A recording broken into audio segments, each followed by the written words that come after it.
Отборът на Локомотив Мездра записа първа домакинска грешка от началото на сезона.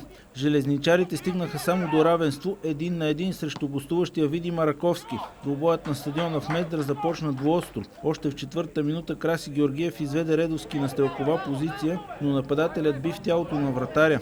В 19-та Христо Кирев бе изведен по лявото крило, напредна и нахлу в наказателното поле, а вратарят на железничарите Матев го фаулира. Пламен Кожухаров реализира отсъдената дуспа за 0-1. Само 3 минути след това Петко Петков също се озова на стрелкова позиция, но ударът му бе спариран от Матев. В 28-та минута Краси Георгиев проби по лявото крило и центрира в наказателното поле към Редовски. Нападателят засече топката, но тя се удари в напречната греда.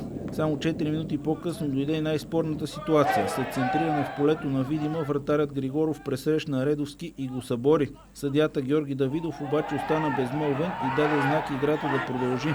Постепенно железничарите усилиха натиска. В продължението на първото полувреме Мишев получи топката в наказателното поле, преодоля трима бранители на гостите и центрира успоредно на гол линията, а върхлитащия Редовски вкара за 1-1. През вторите 45 минути играчите на Николай Нинов имаха териториално превъзходство и създадоха няколко положения.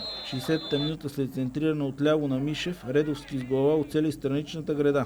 15 на минути по-късно след остро центриране коженото кълбо се удари в ръката на бранител на гостите, но реферът Давидов отново замълча. До края на матча играчите на Видимир Раковски имаха също 2-3 добри атаки. В 80-та минута Манолов направи фрапантен пропуск от 2-3 метра. В последните минути железничарите захвърлиха да печелят трите точки, но безбройните изсипани топки в полето на гостите не дадоха резултат.